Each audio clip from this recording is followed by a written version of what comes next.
Suprabhatam, good morning, good afternoon, good evening from whichever part of the world in whichever part of the world you are today. Welcome back again to another session of the Global Festival of Yoga that is celebrating or that is focusing on healing, well-being, and wisdom. We are also looking at wisdom that is helping us to live a more complete life, a more integrated life, looking into how we eat our food, what are the kinds of exercises we do, how do we relate with ourselves, with the world, with the mother nature, etc. And through all this different ways of connecting and living in harmony, which was our session from yesterday, we are also trying to see how we bring about greater degrees of healing at various levels of our being. Today, we have with us a very special session on healing from cancer, the role of integral yoga.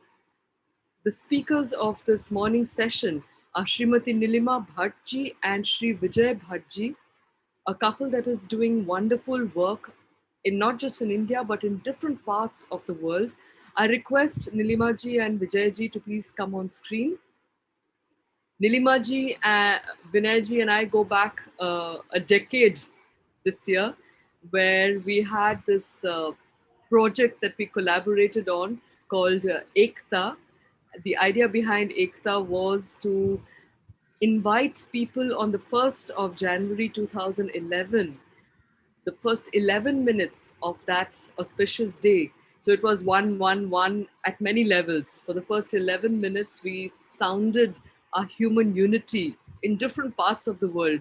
So it was quite an adventure that we had. And it's after 11 years, after 10 years, that we are back on another platform of human oneness and well-being. So Nilimaji, thank you very much for joining us, and also to Vijayji for accepting to share about your personal journey through cancer. But I'll just introduce Nilimaji a little more so that our audience has a better understanding of the kind of wonderful work that she's doing. Srimati Nilima Bhatji is the founder director of Shakti Leadership and is the leader in the fields of personal mastery, leadership, gender equality, and well-being.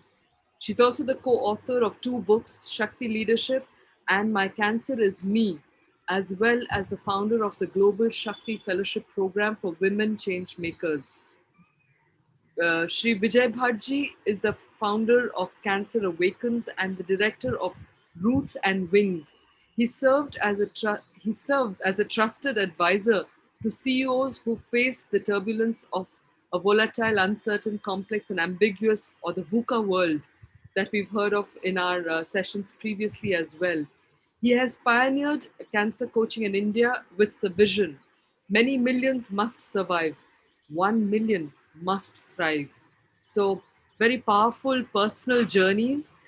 Thank you very much for accepting to share some of it with us. And then, of course, we love to allow our participants to interact with you and then reach out to you later on and uh, grow and evolve in their own personal journeys as well. So, Bahu Dhanyavadaha and welcome again. Thank you, Anu. It's a delight to be here. I just loved working with you 10 years ago, Vinay and you. So just so happy to be here. Thank you very much. So I'd love to request you to start by just sharing a little more of the work you do, because we've just done a very brief introduction. But could you just tell us, give us a little more details of what the Shakti Leadership is all about, and also the Cancer Awakens work that you're doing? Sure. So maybe Vijay should go first, because chronologically that's how it evolved. The cancer work came first and the Shakti work came following that. Sure. So, see, in a nutshell, the way we like to present it is that Cancer Awakens, we want people to awaken, heal, grow, and thrive through the daunting challenge of cancer. Instead of suffering like victims or dying on schedule. I think the cancer narrative has become a kind of a deadly and a one-way narrative. And so we are really not paying attention to those people who have done extremely well from cancer, the people we call the thrivers. So my work with Cancer Awakens right now, we do three things. Number one, we offer a structured coaching program for people who are going through cancer. It's called the Thriver program. The second is that we train people who have been through cancer, cancer thrivers themselves, to become cancer coaches. Because unless you have trained and certified people, how will other people get the benefit of this? And the third is that we run a preventive program, not just for cancer, but for serious illnesses in corporates. The idea being prevention is always better than cure. Why wait for a serious illness to hit you? So these are the three things that Cancer Awakens as an organization does. Additionally, I continue my involvement with the business world, the leadership world, as a leadership consultant and coach. So let me leave it there for now and hand over to Nilima. Thank you, Vijay. So my work, Shakti Leadership, has grown out of the learnings from the cancer journey. So I certified as a yoga teacher in 2003 in the Shivananda tradition of the Divine Life Society. And but my journey with yoga began in the year 2000. And so when Vijay got diagnosed in 2001, suddenly we had all the skills, and we had the frameworks and philosophies available to us, and I'll talk more about that later. But we brought all that learning to the cancer journey, wrote the first book, My Cancer is Me. And then I realized in the process, my own growth and development, not just as a caregiver to Vijay in the process, but myself as a person and the woman's journey. And, I had to come into my own to be able to really stand up and support him through his journey. And coming into my Shakti and my leadership effectively then became the second book, Shakti Leadership. And I realized what I went through as my woman's journey is something both men and women can learn from. And Shakti Leadership is a model for becoming a conscious leader. It's part of the conscious capitalism movement that my co-author Raj Sisodia has founded, which is saying that business can be a force for good. We can elevate humanity through business. There are four tenets. You've got to be having a higher purpose beyond profit. You've got to have cultures built on love and care. You've got to have integrated all your stakeholders, including the environment, in your growth journey in a positive way. And you should have, obviously, leaders who are conscious. So Shakti Leadership is a model to create conscious leaders, both men and women, but it draws on the core principles of integral yoga, much as our work with cancer draws on the core principles of integral yoga. So that's what I do now. I travel and teach Shakti Leadership, training women change makers with University of San Diego, with Skolkovo University in Moscow, and many such places. Thank you very much. Very inspiring work. Vijayji, if I can come back to you and also ask you about your learning about your cancer, about the diagnosis that happened, the treatment, the immediate aftermath. Can you tell us a little bit about that phase of your journey? Yeah, we, excuse me, we call that the stage of the first shock. And everybody who receives a cancer diagnosis goes through that stage, which is that it comes like a bolt from the blue. You're never expecting it. The current narrative is such that you immediately have an association with cancer, with death. And therefore, my first thought was, hey, I'm going to die. now what's going to happen to my family, right? And everything else that has ensued has been a kind of a recovery from that shock and from that trauma. Fortunately for me, the surgery was successful. My cancer had not really spread to any other part of the body. As I said, very fortunate. And even more fortunate was that since we were living in the UK, the doctors gave us a choice of whether to take chemotherapy or not. And after talking to various people, we decided against taking chemotherapy. And in a way, that opened up the next stage, which is now what do we do? And so our first port of call was the Shivananda Yoga Center in London, which is where we were living at the time. And very interestingly, having heard us out, they actually told us that we think you should go see this Chinese doctor who has a wonderful track record with cancer. He is both a Western trained and a Chinese trained doctor. So why don't you go and talk to him? And really, it is in talking with him and understanding the role of immunity, not only with cancer, but with all serious illness, that this whole area and the last 20 years of our life opened up because of that, because of that conversation and everything that ensued. So I like to think of my journey in 3 or 4 phases. That was the first shock. And then slowly it evolved into learning about this whole field, creating a framework, and then slowly beginning to apply that framework with individuals and with groups. And then came all the further work. Wonderful. Nilima, same question to you also, but for you it was more as a caregiver, as somebody whose loved one has been impacted by has been affected by cancer. So what went through your being, and how did you then respond to that situation? That's a great question, Anu. I have a very strong faith in the divine, in grace. And that was the year I had prayed to Ganesha, my Ishtadev, that Vijay should find his life's work and find his soul purpose. And on that Ganesh Chaturthi, so 2 months later was his cancer diagnosis. So I remember even the bus ride back from the hospital, as I was so thoroughly shocked, the first thing that came into my head was, hey, wait a minute. This is the year I prayed for him finding his life's work, his soul purpose, and that cannot be death. And I had this knowing that this cancer, whether I see it or understand it or not, is eventually going to be the path through which he will come to his life's work and his soul purpose. And a deep peace settled into me.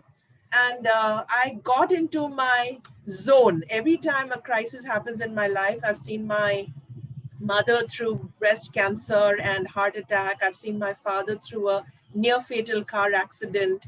So this was like the fourth big horrible event that was happening to a loved one. And but because I'd survived the earlier ones, and I'd done that by going into this deep state of focus and quiet, dharana almost, and I just become very single-minded, saying, I'm going to call in the divine, all the intervention help I can get. I'm going to surrender and submit, and I'm going to trust that I'm going to be held through this. And then I'm going to do my best. So I had a background in life science and biochemistry. I understood immunity. I had studied, my BSc was in immunology, right? So suddenly it all came back. And actually it became an adventure, I must say. And like all adventures, it had its great highs, it had its great lows, but I was somehow willy-nilly held through it all. Thank you for that, for also sharing with us about the power of faith. And the other thing that I found in your statement is this: that in your answer is the fact that uh, if one truly wants something deep, or if you're requesting for a guidance for someone, it can happen in any form. That's why one has to also be very careful about what one asks the universe. And sometimes it can happen in very unexpected manners, like the means for achieving the end can be very strange. The universe does very strange things. But I guess at all moments it's to recognize that larger purpose and rise up to that occasion, which is what you have both very wonderfully done, and led the way now for many people in their own personal through their own personal traumas, if I may also say. What made you actually decide that you would not go through chemotherapy? Because that had to be a collective decision. So, why did you choose not to go through chemotherapy, which is the first thing that people do because of the fear that there is? And I would also like to extend it to today's contemporary situation where fear is guiding the reason for taking on certain obvious, easy measures, but which might have consequences down the line on one's own body. So, what was your reason on and strength for choosing an alternative therapy to heal yourselves? So, first of all, we decided that only because the doctors gave us the choice. So I think, if the doctors, like most doctors in India or the US or in many parts of the world, would have simply said, you need to take chemotherapy just to be sure, we would have taken it. But because the surgery was successful and it happened to be the UK, the doctors gave us the choice. Now, when they gave us the choice and they gave us the statistics, where they basically told us that if you take chemo, the chances of recurrence of cancer for you are about 28%. And if you don't take chemo, the chances of recurrence for you are 30%. So when you have that kind of data in front of you, you realize that the benefit of chemo is likely to be so marginal in terms of non-recurrence.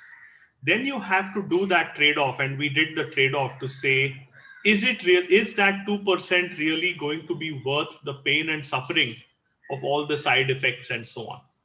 So I have to be honest and say it had nothing to do with saying that we don't agree with chemo, or we want to go against chemo. In fact, I don't recommend that to any of our clients.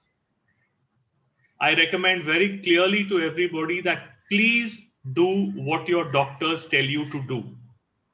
And in addition, do all the holistic and integrated things that the doctors know nothing about.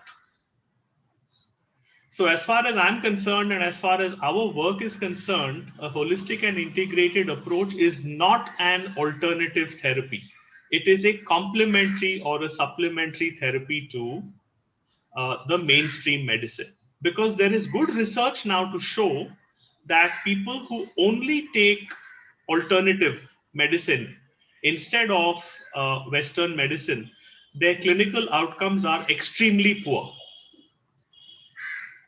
And so I don't want to either go against the research or go against my own understanding and belief in what mainstream medicine can do.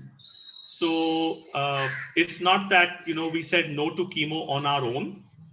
Neither do we recommend to anyone to say no to chemo, radio, or anything on our own. We encourage people to ask all the tough questions to their doctors, to have all the tough conversations with the family, get second opinions and all that. But in general, the principle is do what the doctors tell you and support yourself by doing all the other things. I hope that settles and clarifies, because this is a very common question that I'm asked. Yes, yes. And to just build on that, for the sake of 2%, to put the body through chemo. I remember that moment very precisely. We were sitting in the oncologist's office, and my whole body had a visceral no, because I was sitting next to Vijay, and his body and my body must, obviously we know in yoga that, even at a physical level, we are all connected. And of course, we are husband and wife. So I don't know. It was such a deep no that came out of my body. I could not bear the thought of his body having to go through chemo for the 2%, which, as you say, would have been a choice of fear. Right? Why take the risk of even 2%, take the chemo. Like, it was like, no, we have other choices. Let's explore that this 2% doesn't make the risk necessary. We don't need to have to take the risk of the side effects of chemo because of that 2%. If it had been 20, 30, 40%, obviously we would have had to think very differently. Also, I want to say that this 2% doesn't apply to every individual, every type of cancer, every stage of cancer. So it's not that the difference between chemo and no chemo is 2% in general. That would be a wrong conclusion to come to. It applied to me at that time with my cancer, its stage. So it was a very specific statistic that helped us reach a very specific decision at that point in time. Let us please not generalize it. Yes, but I think what Nilima ji shared and what you are also saying is that rather than go with a immediate fear reaction, it's better to step back in a certain sense, consider all the options, and then take a wise decision rather than a reactionary, uh, you know, uh, decision that would stem from a source of fear, really. And also the fear of death. I think the fear of death in the spiritual tradition has been a great awakener for many people across the world, across times. And I think in the Buddhist tradition also, they recommend it as a practice where they said, imagine that it's the last day you're going to live. And how would you live your life? Or imagine that you can die at any moment. So you have literally had to experience that in a real manner. So, can you tell us a little bit about that? I would like to just understand the psychological processes that you underwent, and how did your understanding of yoga propel your own healing through that journey? So let me start with the first part of the question. Yes, you're absolutely right that our society does not really honor death, modern society, whereas all the traditional societies and the tribal cultures, etc., are far more in tune with the cycles of life, birth, growth, decay, and death compared to our modern societies. And our modern society has kind of pushed death away. And even today, if you see under the COVID circumstances, right, we are really not able to deal with the fatalities and the losses and all the risks associated with that. So that is one part of it. And what cancer does is that it brings death front and center, because not just because of the taboo and stigma, but also because cancer is a deadly disease. More than 50% of people who get cancer die from it within 5 years. So cancer is a deadly disease. Now it's a question of proportion and perception. And so the question is, how are we trained and how are we prepared to be able to confront the idea of one's own death, one's own mortality, one's own non-existence? And what the traditional methodologies from every religion or from every healing system is that it gives you a kind of a counterbalancing anchor, so that you can place death, your own death, in perspective and in proportion to everything that is going on around you.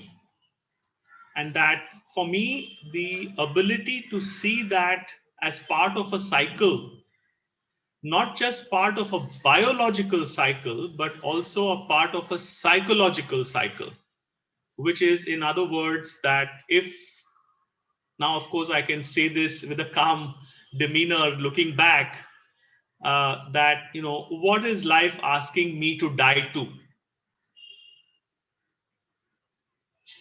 And so, as one of our great friends and mentors, Father Lancy Pereira, said, if you can die before you die, you can truly live. So, if it is possible for us to look at death with a certain perception and a certain proportion and give it its honorable and rightful place, but no more, then it is possible for us to reframe what death is and what death signifies and what are some of the gifts that the concept of death can bring you. Now, this is obviously not a very quick or an overnight journey. And we did a lot of reading. I went to lots of programs. I learned lots of techniques, methodologies, talked to literally hundreds of experts around all these topics. And it is only slowly that one began to realize that there is a deep wisdom which is underlying all these traditional approaches and methodologies that the modern system is only now beginning to take into account and now beginning to appreciate. And I'm not even as yet going into reincarnation and karma and all those things. I'm simply talking about biological and psychological death. And so I would encourage people to think about this concept early on, because then it gives you a little bit of a cushion to deal with real issues that come up, as they inevitably will come up for people as we grow older, and so on and so on and so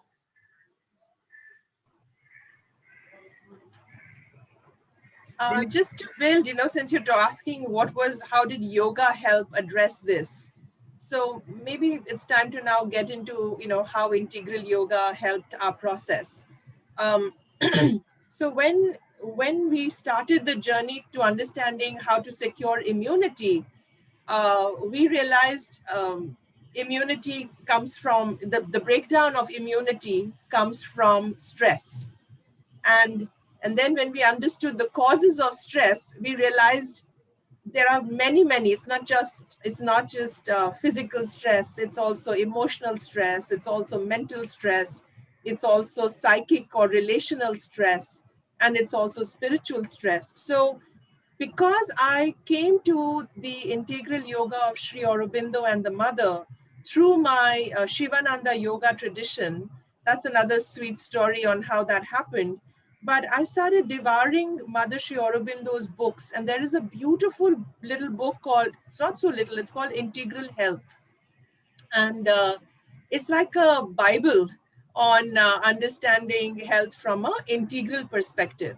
So the realization that we have to be able to address our health on all these 5 levels: physical, emotional, mental, systemic or relational, and spiritual. And we have to unpack it at all these levels and then find where is the stress in our life, weed that out in each of those levels, and then replace it with all our strengths, right? So that each of those layers and levels of our being are fully optimized. And then we have the best chance of a robust immunity in order to not just get another disease, but also eventually repair and restore the body of any remaining disease that's inside there, right? So this is how we came to an integral approach to addressing the cancer. And in the spiritual approach, the layer on spiritual stress is where this concept of death we have had to address front and center. That as Vijay said, if you can die before you die, and then through yoga and his practice of vipassana, and we did many, because this is the other beautiful thing of Mother Sri Aurobindo's integral yoga invitation. They're saying that no one system has all the answers, no philosophy. In fact, every tradition, faith, philosophy holds one truth, one aspect of the whole truth. And our work to create a divine life in a divine body is to actually find the truth of all the traditions and piece it back together to reveal the full face of the Godhead, right? So, in the same way, how can we find the truth of all the different medical systems and put it together in a way that we have the best possible health and recovery available to us? So, that is how even approaching death and going into spiritual ideas from Buddhism and Sufism and yoga around who is the I that needs to die, right? So all that became a very natural inquiry as we created this very comprehensive protocol to our own recovery through this experience, but then started teaching others. Yes, wonderful. And I think you are referring to this also as the five stressor model, Yes. Yeah. which is something that is supported by the science of neuroimmunology.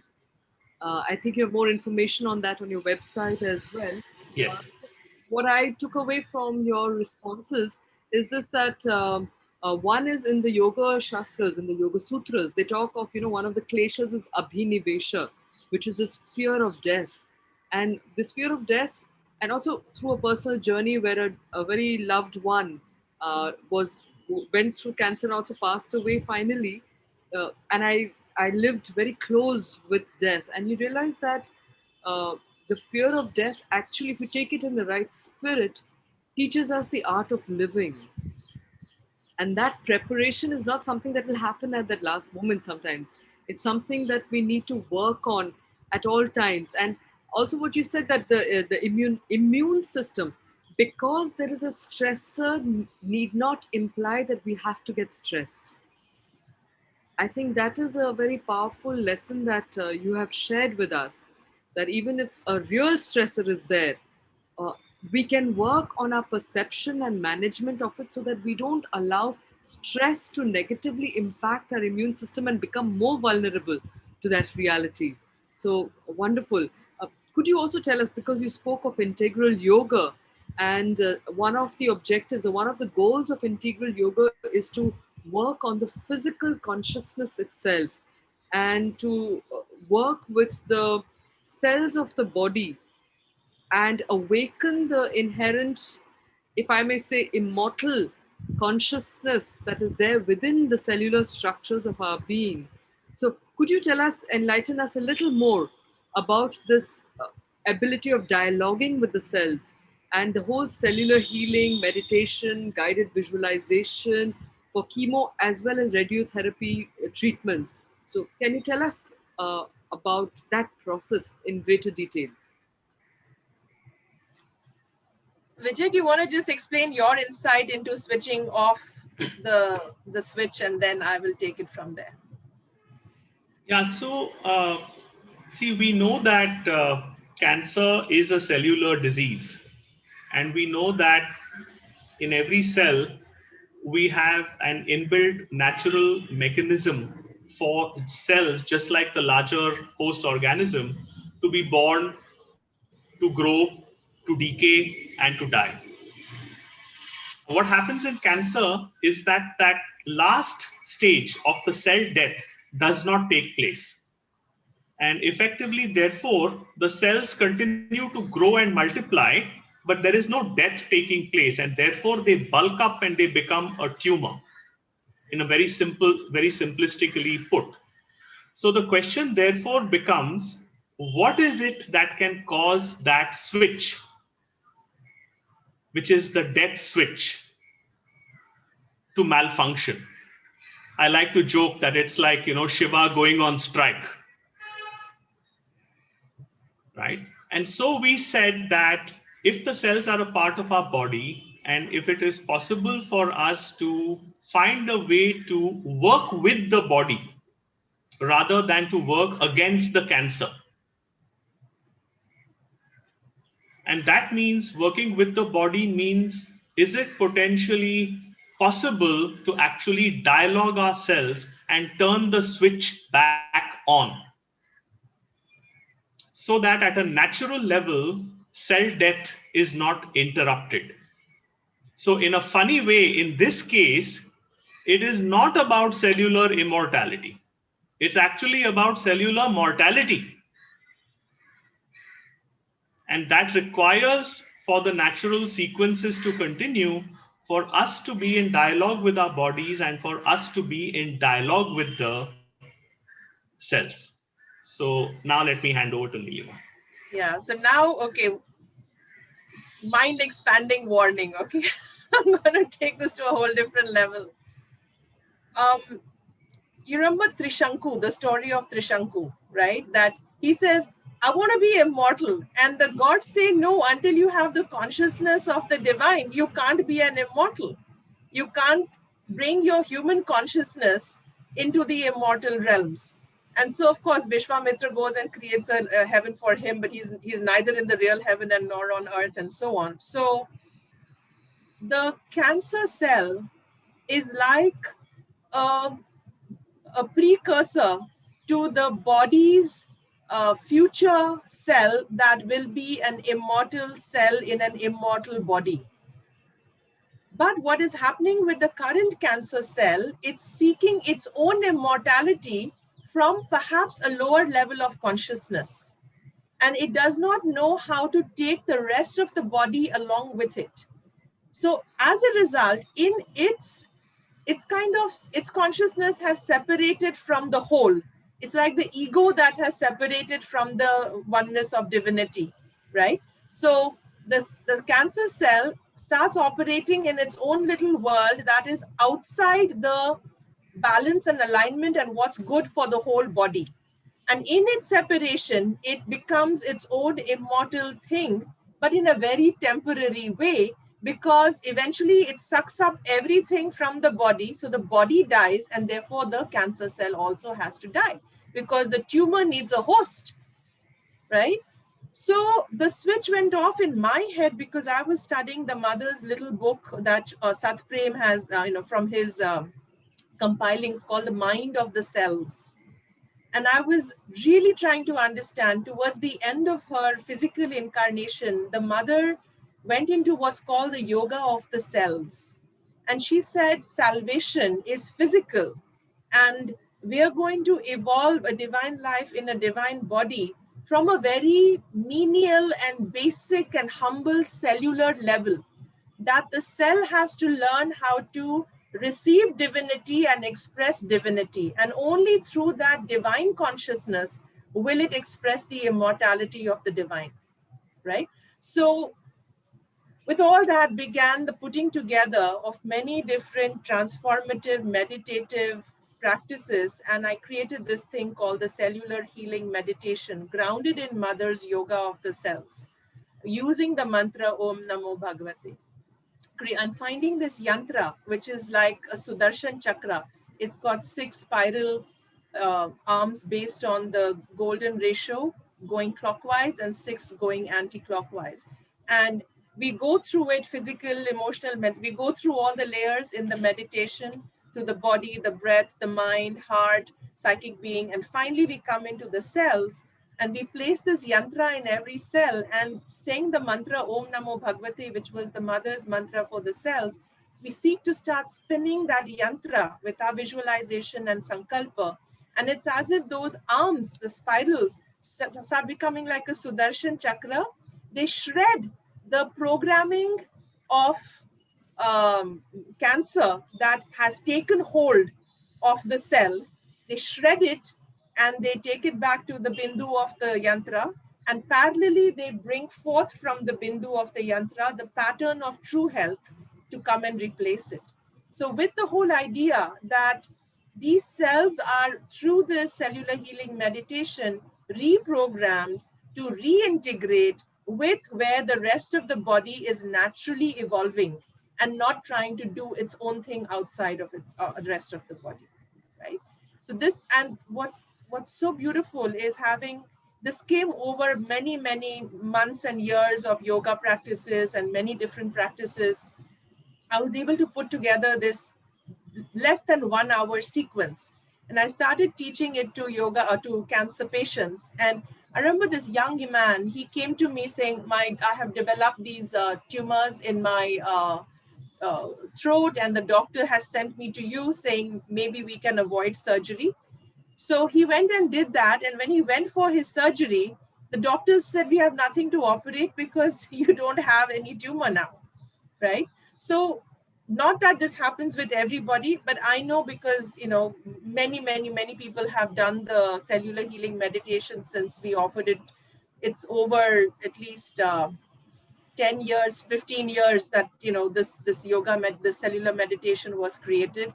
And I know several people who've been able to really anchor themselves and heal themselves, uh, at least physically, if not physically, you know, emotionally, mentally, in all the other ways as well. So it's become a very core grounding practice for many of our clients.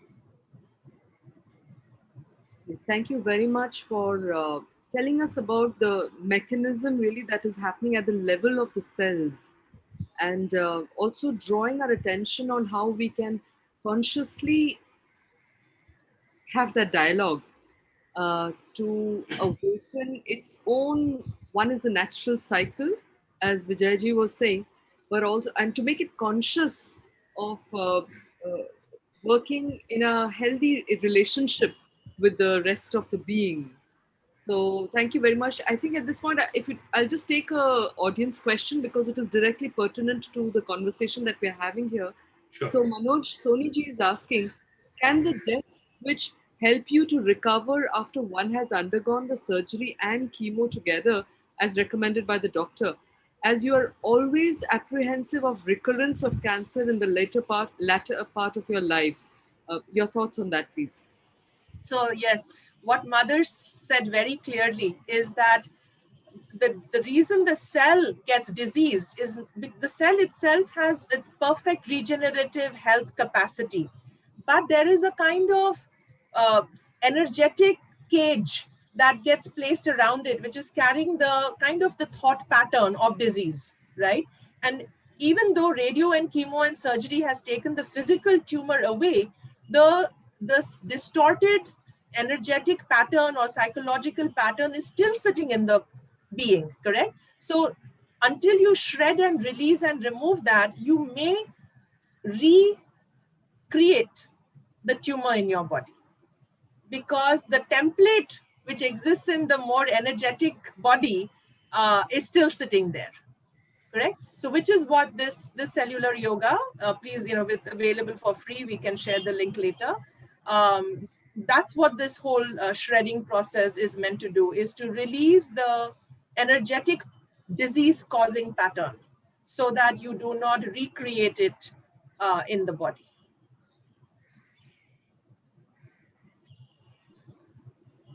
Vijayji, is there anything that you would like to add to that?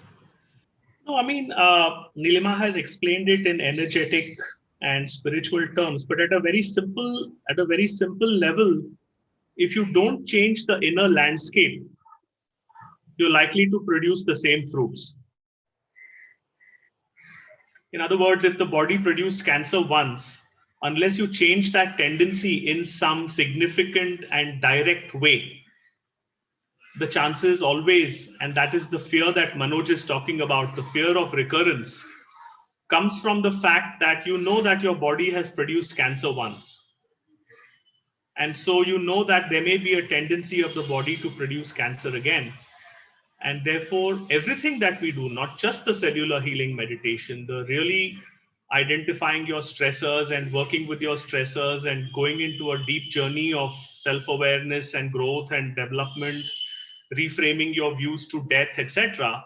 All of these are really geared to, as we describe it, deconstructing and reconstructing yourself at the identity level.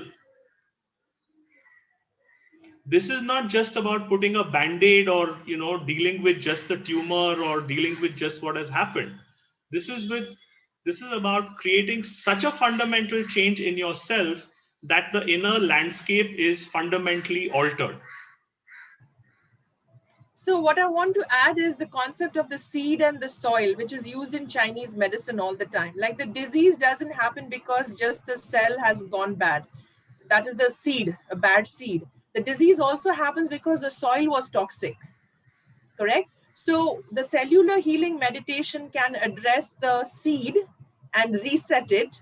But everything else that Vijay is talking about, making your lifestyle changes, physical, emotional, mental, relational, spiritual, all that is then creating the new soil in which the new cells of your body can create health, right? I yes, I think that's very interesting what you've just shared, because I remember hearing one of the researchers from the S. Vyasa Yoga University, and they were sharing about an instrument called the GDV, the gas discharge visualization. There, you put your thumb, and the emissions from the photonic emissions can be captured by a certain machine that tell us about the energetic state of our being. And they found that they went to a village, and they maybe did a sample survey of about 90 people, and they found that of them 10 of them had cancer, like their bodily the energy field was indicating cancer in a particular area, and they actually had the cancer. But there were a few others who did not have cancer, but their energy patterns were indicative of potential cancer. And when they went back a few months later, those people actually had the cancer. So what you're saying, that in the energy field, like, so cancer is not a physical manifestation necessarily first.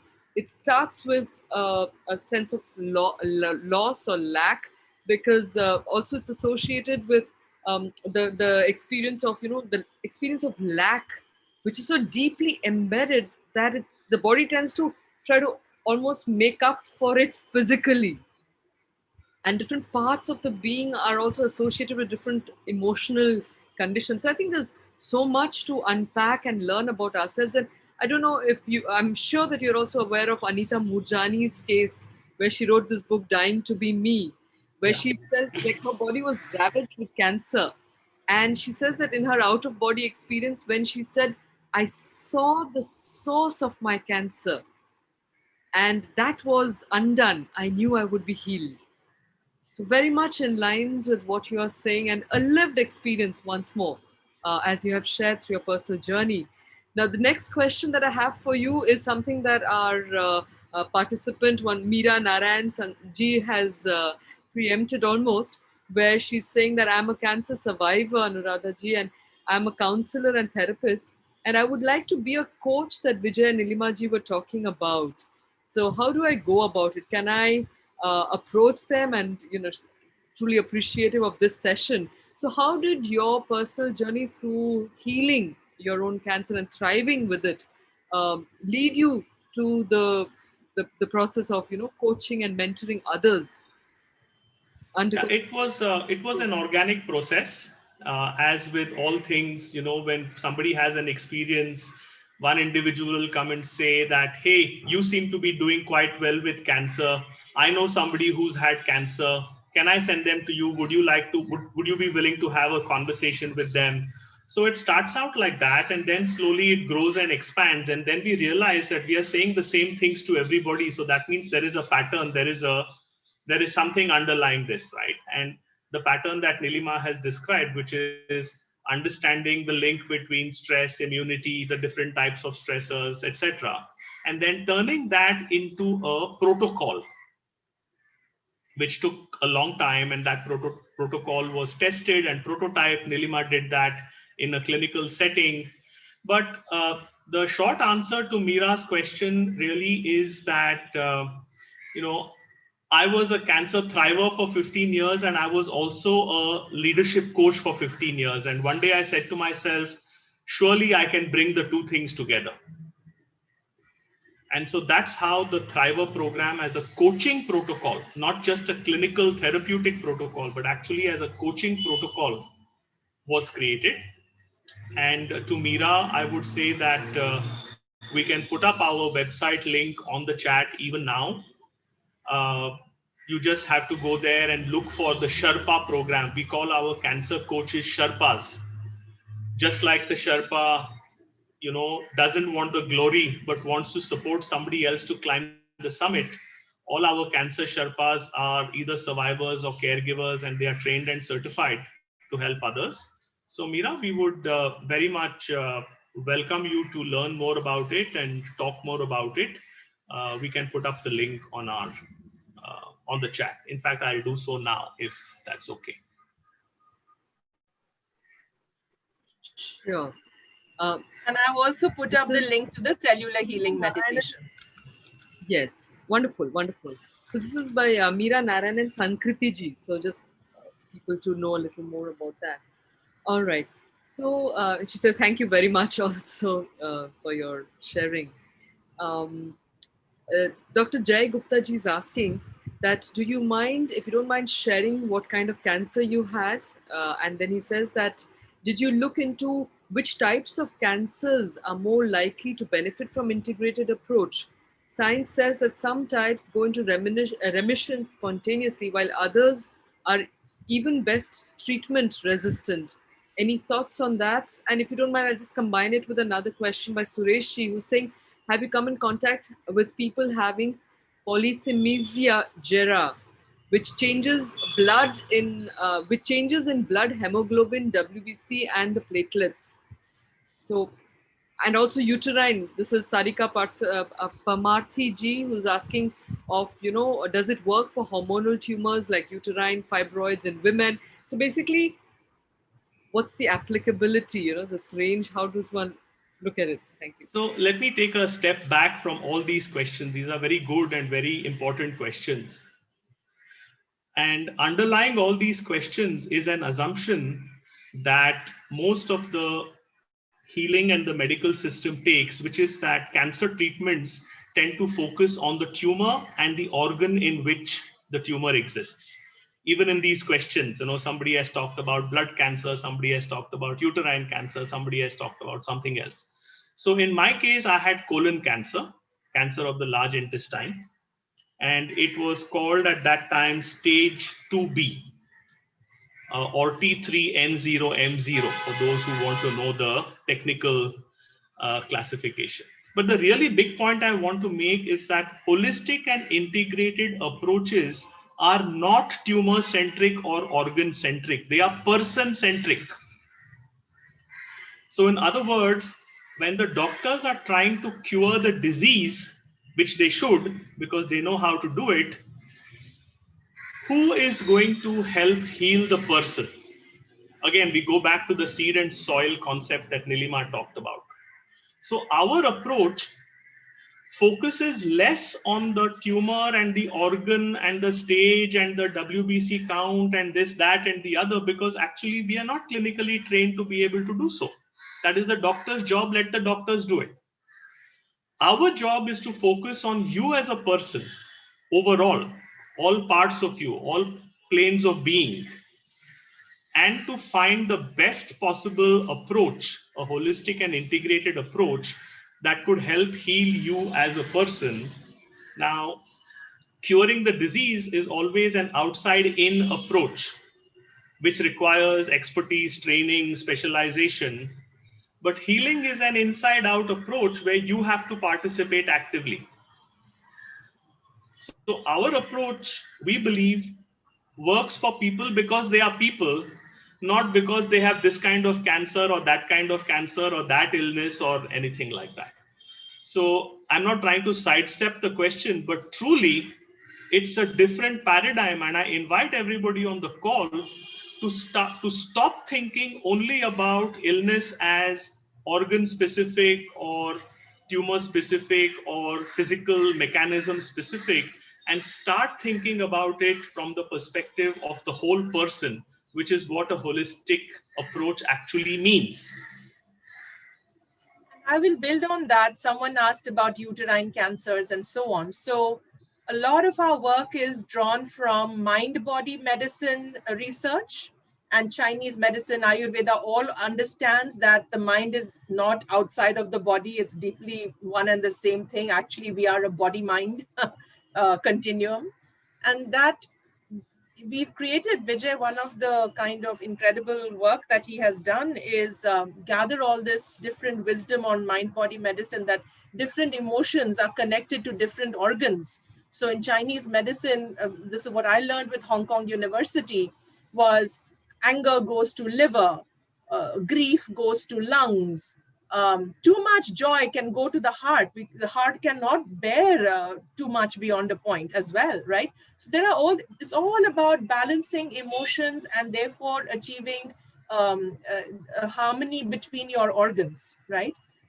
I'm going to give a link on the chat box to a talk I gave called Women's Psychology and Women's Cancers, which talks directly about how the kinds of emotions women typically go through can somatize into disease in the breasts and in the uterus, right? So please go ahead and therefore, watch the YouTube link which I just shared. Um, you can work backwards from there, which is if you can heal at the level of the uh, toxic emotion or the emotion that is draining your energy, if you can heal that, then you have a better chance of letting the body also heal from the cancer.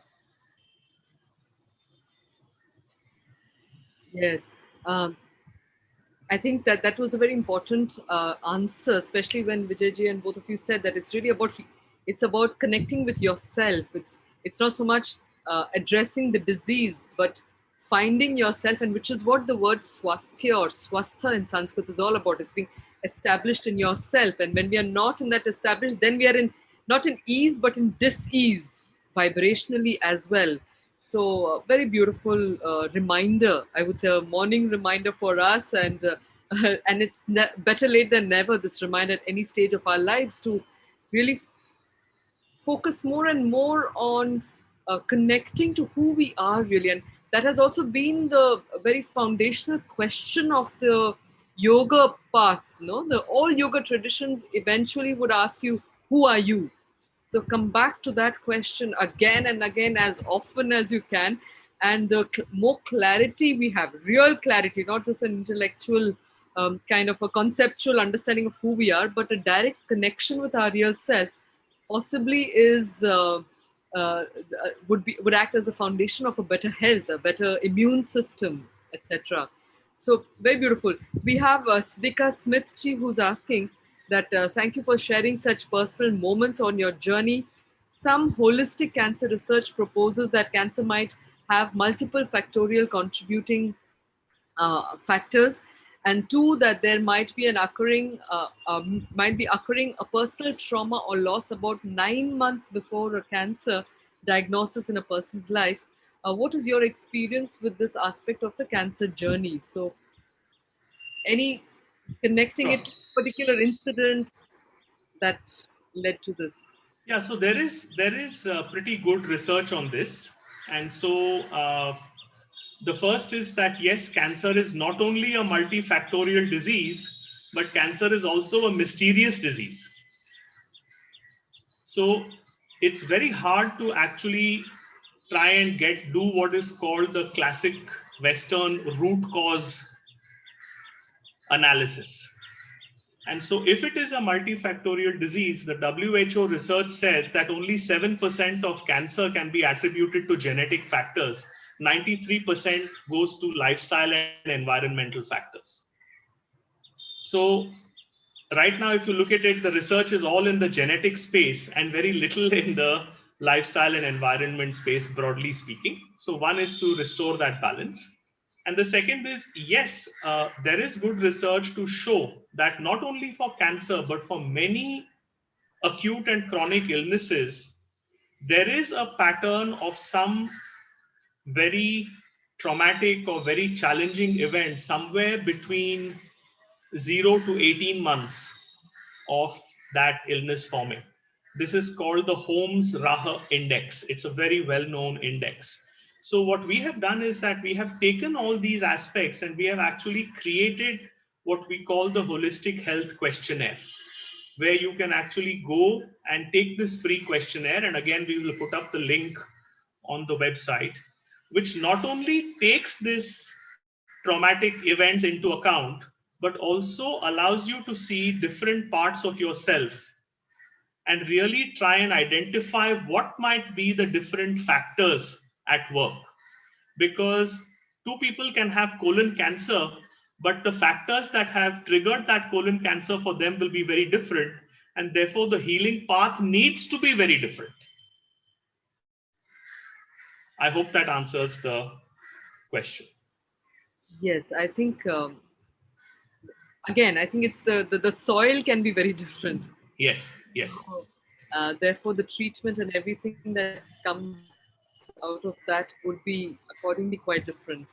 So I just take, because this is such a important topic, and I think cancer at some stage used to be, one-off. You hear of it somewhere, but today it really is, uh, has invaded the lives of many people. Could be the lifestyle, could be so many things that are resulting, and I guess it's uh, hugely also the amount of stress that we are all allowing ourselves to go through, uh, the absence of the right kind of nutrition, again nutrition in its more holistic sense possibly, that is amplifying. So do you have any thoughts on that, about lifestyle and cancer, if you'd also like to help us through that You know, understand? one of Vijay's wonderful, he comes up with these short ways of holding a big idea. He says, you've got to look at your lifestyle, your life history, and your life stance. These three things together will give you a clue into where your stressors could be. So yeah, Vijay, go ahead. Yeah, I mean, yes, contextually, we are living more and more stressful lives, and that's a crazy paradox because with all the technology and the modern conveniences and comforts, how come our life is getting how come our life is getting more and more stressful? But hey, that's the reality. And as you said, some of it has to do with the stimulus and the circumstances, and a lot of it has to do with our own coping mechanisms with regard to stress. And so, one of the things that I would say is that yes, if that is taking place, we are not going to be able to change our circumstances. So, all that we can do is to improve our own coping abilities. And Anu, you mentioned the word swasthya. So, actually, our preventive program is called Stress to Swasthya. So, it's not just stress to well being in the narrow sense of the word well being. It's not arogya. We want to go to swasthya, which is to be deeply established in our own self rather than simply look at arogya, which is the absence of illness. So, yes, there are many things that we can do, not just in the physical, that is nutrition, exercise, laughter, rest, etc., but also in the emotional, mental, relational, and spiritual space, which therefore taking a broad and holistic view of, as Nilima says, lifestyle, life context, and life stance. And when you do that, you are giving yourself the best chance of reaching the state of swasthya. Yes, thank you. I would also like to, at this point, just share two things that some participants have been telling us. They've been sharing their own encounters with cancer and some books, etc., that they have Yeah. read. So we've got Perenkulam Ramnathanji, who's saying that cancer is not a disease, is a best-selling by a best-selling author and internationally acclaimed health expert, Andreas Moritz, Yeah. explores the point that cancer is the physical symptom reflecting our body's first attempt to eliminate specific life destructive causes.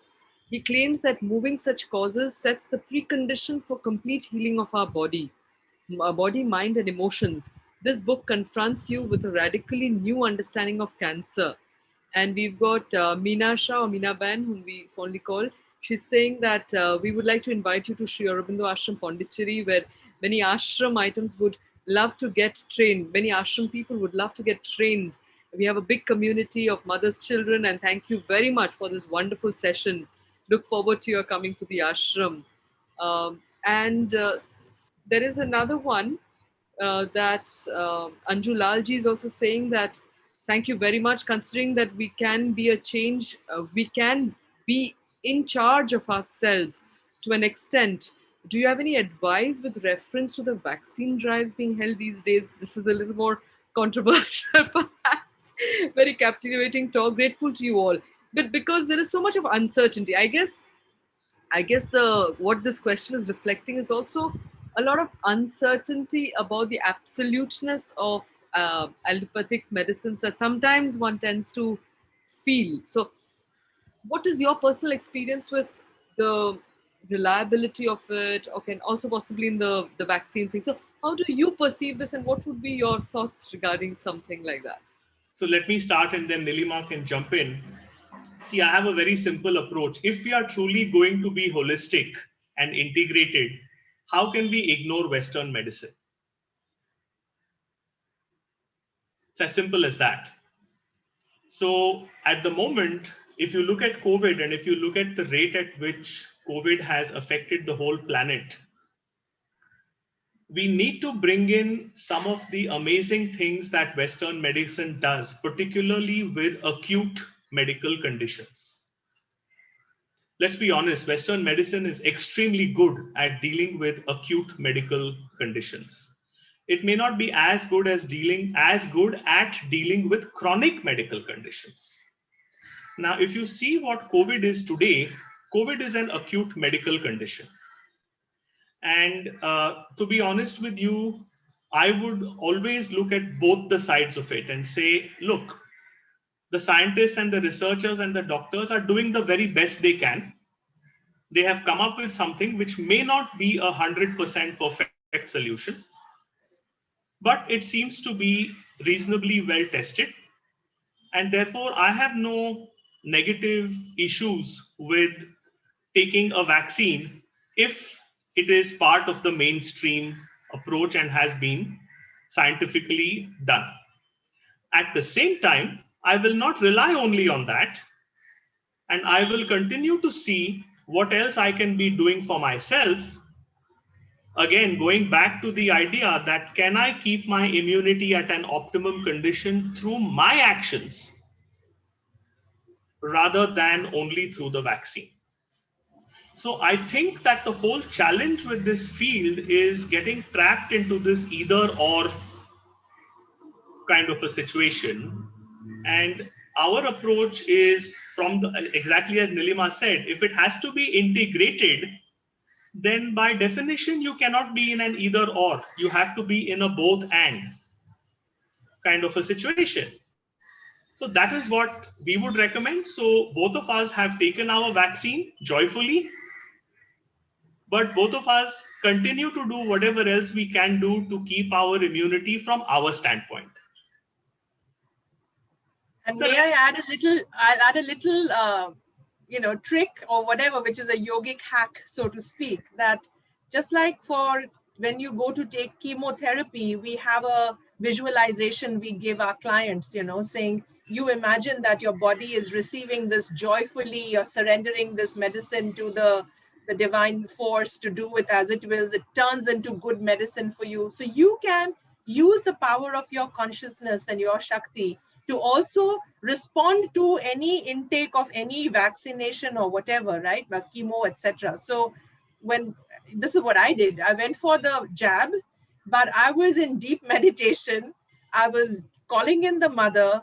I was getting out of the way and saying, Mother, the vaccine and you, it's between the two of you. Do with this Aadhaar as you will, right? So I truly believe that that would have changed the impact of that vaccine on my body, right? So if everything can be surrendered to a higher power, if you believe that, then why would you not do this as well? That brought me to the and solution. So it wasn't should I take the vaccine or not take the vaccine. I took the vaccine and I offered it as medicine for the mother to use on my body to give me the perfect immunity. And I must say, neither Vijay nor I had any acute after effects after the vaccine. It's been fine. So Thank you very much. That was a very enlightening response, if I may say so as well. And just one last question. And then what I'd love to request you is if you can take us through maybe a few minutes of guided meditation, but possibly at the end. So, what I'm proposing to do is that you put forth this question by Aparna Sridharji, who's a very important member of the Center for Soft Power, that is another branch of Indic Academy, and also a collaborator on this program. So Aparna ji is asking us that you mentioned about Chinese medicine and any thoughts on Ayurveda for cancer? yeah, let me answer that very quickly. So as I said, since I have experimented and tried different things, when we were living in London and when we were living in Hong Kong, Chinese medicine was more easily accessible, and that is the first thing that we took. But from Hong Kong, when we moved back to India, uh, I actually took Ayurvedic medicines for probably another 5 years. So there is really no comparison or hierarchy. Ayurveda is an amazing science. It approaches illness and health in its own unique way. And what we find very interesting, because we've also taken a lot of Tibetan medicine, is that Tibetan medicine seems like a child of the two. Tibetan medicine seems like a child of Ayurveda and Chinese medicine. And so, what each of these great traditions have is a unique understanding of the makeup, the physiology, not just the physical biology, but the physiology of the body and of the human being. But as Nilima also said, none of them, in our view, at least as far as cancer is concerned, has the entire solution. Because if it did, then everybody would know and everybody would be using it effectively, right? Unfortunately, even though each of these systems is truly amazing, truly comprehensive in its own way, we still have to find a way to piece them together and put them together. This is very hard because their paradigms are very different. There are some similarities between Chinese medicine and Ayurveda. For example, the concept of nadis and the concept of meridians, the concept of chi, the concept of prana, etc., etc., etc. But there are also some significant differences. So, in today's world and in tomorrow's world, as holistic and integrated medicine becomes more the norm, I think we are going to need people who are multilingual when it comes to healing systems, just like we have people who are multilingual when it comes to languages. We don't have too many such people today, and again, therefore, there is a little bit of a siloed approach which we don't ascribe to, because our approach is really to say, listen, everything has its place, everything has its merits. Can we really find a way to bring the best of it all to bear on us, because the stakes are so high? Each individual has to create their own unique synthesis of what works for them. What is good to know is, like I know Tibetan medicine has great results with solid tumors, but not with, say, the blood and lymphomas and so on, right? So we know that skin trouble, Western medicine has very little for, but homeopathy is excellent with skin conditions like eczema or whatever. So for me, the holy grail today for any medical practitioner is to figure out what each medical system is best at and how to work with them together in a way that doesn't cancel them out or cause trouble and problems, which is what the big fear is, but actually get past the fear and figure out how they can work together for an even better result. Yes, and if I can just request you for a last comment here, is just this that no, there was also another question on the yantras. Would you like to quickly just share, because Nilimadi, you had spoken of yantras, so Golok Nandaji is asking about the yantras there. So would you like to just share about this kind of completely different approach to also healing I yourself? will be that's the meditation I will do in the end. Wonderful. So Wonderful. yeah. Okay, wonderful, great. Just a last comment on the mother's mantra for healing, where she says, finally, it is faith that cures. Your thoughts on that? I think just in a very yogic way to understand that if everything, like our body, our consciousness is not in our body, that our body is in consciousness, and that the consciousness is what we call the divine Shakti, the divine mother. And therefore, if disease arises, then somewhere its root is in the ground of being, and therefore it's the ground of being that will also know how to undo it, right? So therefore, ultimately, the ability to not exist on our superficial layers of being, but to be able to surrender in faith that there is a larger being itself, and to surrender to that and to allow the power and grace and force of that to then take over all your other layers and levels of being, and undo the disease. That is what the mother is talking about, like ultimately faith. So because that power of ultimate healing comes from that ground of being. Vijayji, your thoughts on that, please? Yeah, I'm a little bit skeptical about the faith and surrender part, to the extent that not that I don't believe in it, but I believe that, like with everything else, if you make it an either or, then you're not giving yourself the best chance. So I'm a believer in both grit and grace. And so, yes, faith is very important, grace is very important, but without the grit, uh, I don't feel as if we are going to get the best outcome. So, all that I would say is that, as Nilima correctly said, that we are not just a small little individual separate being. We are energetically part of the entire consciousness.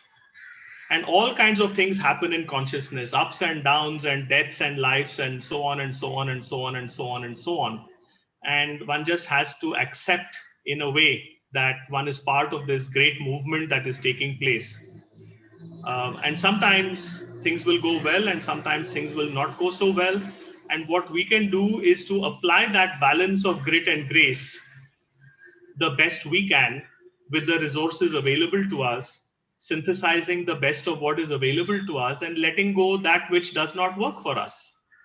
So, to that extent, I'm a little careful about not going towards any of these absolute statements, because I don't think, at least in my experience, healing is coming from an absolute place. There's a lot of grace and relativity that is mixed up in it. So I will leave it there. Okay, well, wonderful to see two different perspectives, but I guess ultimately also boiling down to the fact that you need to at least have faith in yourself. And I guess the more that self of our little self merges with the larger self, the more that larger grace will be able to function. But there is that little work of allowing, of rather investigating our true self, which is, I guess, the grit that you're talking about. Because it's not that suddenly there will be a miracle and things will change. But one has to have that faith, but also work towards allowing that faith to work undeterred in our consciousness. So, very beautiful. So, what I'll do right now is I'll make an announcement for this evening's program. I'll come back to you. And if you don't mind, I'd also request you to say aloud your contact details, because I don't know to what extent the audience that will watch this later on, will have access to the content that we've shared publicly. So if you could just say it aloud once, just for the sake of documentation. And then I'll request Nilima, both of you, for your quick message, and Nilima Di also to take us through a short guided meditation to give us a feel of this uh, ability to dialogue with ourselves. And then we'll close the program immediately after that. So we'll not come back after that. So yes. So Kotiji, can I request you to please show this evening's poster? So in the evening, we have another wonderful session of on healing through devotion by Acharya Mangalananda, one of the, he's a founder of Ma Sharanam Ashrams in India and the USA. And he'll be in conversation with Hannah Baus, who's a key member of the Global Peace Initiative of Women, the GPIW, which is a partner organization, and that has brought us some wonderful sessions on this festival as well. And Acharya Mangalananda ji is a senior disciple of of Anandamayi Ma, and he will also be taking us through a practice session of bhakti or through kirtans, etc. So do join us, because these are various approaches that we can undertake in order to connect with ourselves, connect with the supreme consciousness around us. So look forward to your participation in that. And now, just coming back to you for sharing your contact details and then a message from you. So let me just say this aloud since you requested, Anuradha. Our website with regard to cancer is called www.cancerawakens.com. And if you want to take the Holistic Health Questionnaire, which I invite everyone to take, it's free and it's a really comprehensive instrument. You can take it at the same website, hhq.cancerawakens.com. If you want to see our videos, we have lots of good videos around this whole subject of holistic and integrated approaches to cancer specifically and to stress in general. You can go to www.youtube.com/cancerawakens. Nilima, over to you. Yeah. So the Shakti Leadership work, which is the second book I've written, can be found at www.shakti, that's SHAKTI, leadership.com. And again, you'll find the links from there to the YouTube channel, lots and lots of videos, including the cellular healing meditation and so on. In terms of last message, what I'm very excited about right now is, again, taking forward Mother and Sri Aurobindo's vision of integral yoga, which is creating human unity and India fulfilling her spiritual destiny of showing the light of oneness so that we can achieve human unity. We're doing the second edition of the Truth and Reconciliation movement. It's a movement to achieve truth and healing from inside out. And you can look at that website, truthandreconciliation.net. It starts all of next week, 19th to the 24th of July. There are some amazing sessions from around the world. So please join us there. My closing message is coming at it from being a cancer thriver now for 20 years, which is that cancer healed me. Let cancer heal you.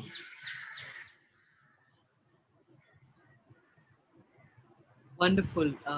Extremely grateful to both of you for taking us through your own personal journeys of healing and through a difficult disease like cancer.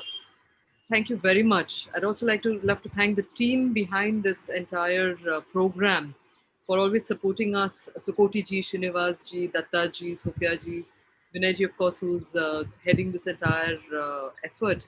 So and Aparna ji and all our collaborators. So thank you very much for facilitating us receiving such wonderful resource persons on this festival and enriching many lives through these sharings. Just a quick note to our audience that we have all these recordings that will be available on indicayoga.com, on Indica Yoga Facebook page, as well as the YouTube channels. So please stay with us, and we have another few days remaining for the festival till the 18th. So please join us on the rest of for the rest of the sessions as well. And now with these few words, last words, Nilima ji, over to you for taking us through one of your healing meditations. Sure. So as I said, the cellular healing meditation is a total of about 54 minutes, and it's made up of 8 tracks. So you can find it on the link I shared. But I'm going to take you to the core, the yantra part of it, and directly. So I'm going to screen share and show you that yantra so you can look at it. Are you able to see my screen? Yes, Nilimaji, but it's not full, it's not whole. We're only seeing parts, like it's, if we can reduce the size of it, then we'll have access to the entire thing. Okay. If you can zoom out a little bit, then we'll get the entire yantra. Yes, and then now? Yes, if we can lower it a little bit, then it'll be more centered. Can you lower the page? Yeah, wonderful, wonderful, wonderful. That's perfect. Perfect. Okay. So I want you to look at the bindu point, which is the center, which is the just void of white light. And keep the rest of your eyes very relaxed, holding the whole picture, the yantra, in your awareness. And as you look at it, you notice that this yantra has these spirals. There are 6 clockwise spirals, 6 anti-clockwise spirals. This is the golden ratio spiral. And such is the beauty of the geometry that when they intersect, they are naturally creating 12 rays of white light, sukshma 12 rays of light radiating in all directions. This is the power and beauty of this yantra. And our intention is to completely merge with this yantra, enter into it like we are entering into a tunnel of consciousness, through the heart that is wide open to the divinity that it contains, to the third eye that's connecting with the center, the bindu point, and also opening to the cosmic consciousness it contains, and also connecting the bindu with the crown chakra and allowing ourselves to open to the transcendental consciousness that it can be a doorway to. So open your heart, your Agya, your Anahata chakra, your Agya chakra, and your Sahasrara chakra to the Bindu, the center of this yantra. And start using the mantra Om Namo Bhagavate very silently, but powerfully inside your heart and your mind, and slowly into your whole body. Take a deep breath, invoking the Divine Mother's presence and grace, surrendering this process to her, offering your being up to her, and start chanting silently Om Namo Bhagavate.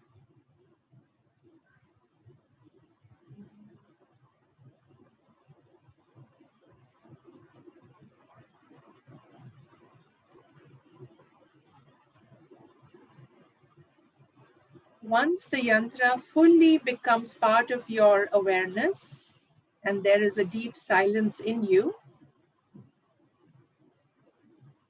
you can gently close your eyes and allow the reverse image of the yantra to appear in your Chidakash, in your mind's eye. Gently close your eyes and feel the yantra spinning inside your heart, your third eye, and your crown. And then take a deep breath and just visualize that it is now funneling down into your whole being and entering every cell of your body. Drop down into body consciousness. Drop down into cellular consciousness.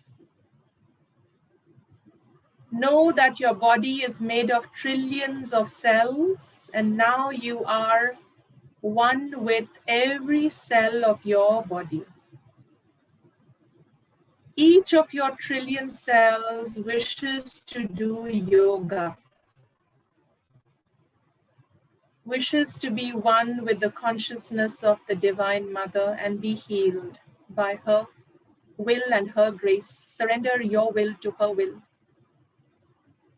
trusting that you and she are one and not separate. And let every cell of your body receive a tiny droplet of a tiny yantra and start chanting Om Namo Bhagavate at a cellular level. I will say it aloud, but you can be saying it aloud or silently. Om Namo Bhagavate. Om Namo Bhagavate. Om Namo Bhagavate. Om Namo Bhagavate. Om Namo Bhagavate. Om Namo Bhagavate. Om Namo Bhagavate. Om Namo Bhagavate. Om Namo Bhagavate. Om Namo Bhagavate. Om Namo Bhagavate. Om Namo Bhagavate. Silently let the mantra reverberate in every cell.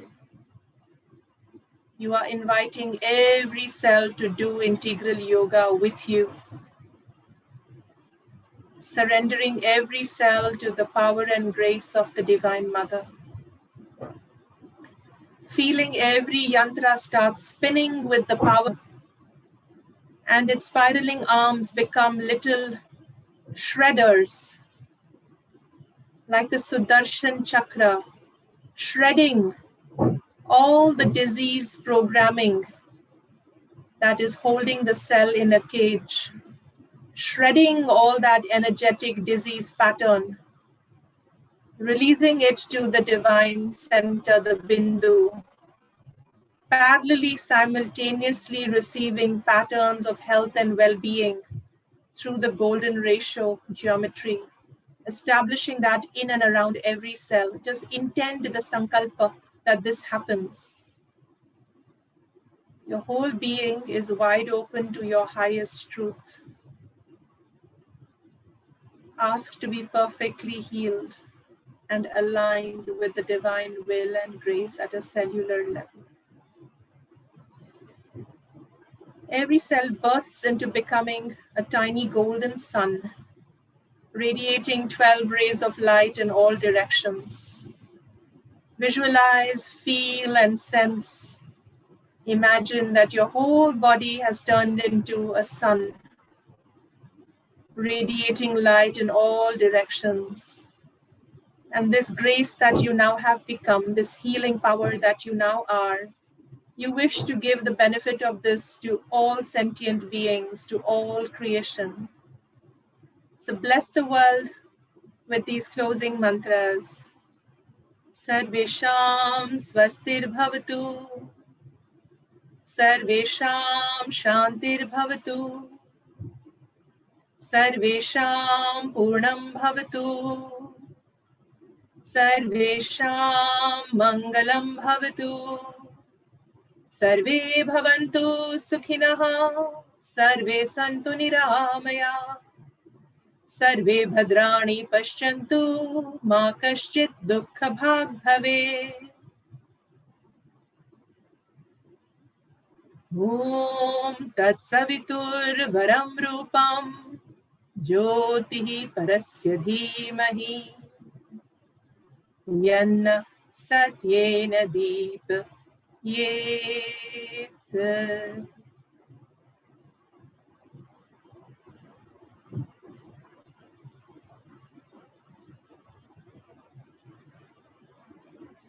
Divine Mother, may the supramental catastrophe and grace and grit happen in every cell of my body. This healing is completely integrated now. And may the healing response be experienced in states of deep sleep for the highest good of all. Sharanagat, Sharanam. We close with Shanti, establishing peace in every cell. The mother says when peace is there in every cell of your body, you cannot be diseased. Om Shanti, Shanti, Shanti.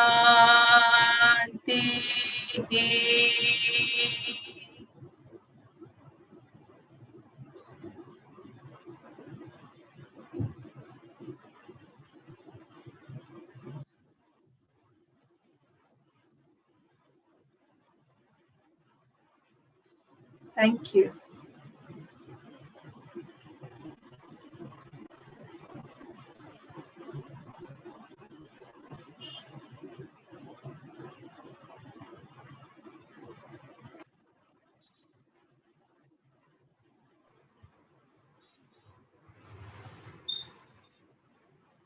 Thank you very much once again. Very grateful for this exercise and personal experience that you've shared with us. I request Kotiji to please close the session, and I'll invite the participants to continue in this meditative mood for the rest of the day as well. Thank you very much. Thank you for inviting us.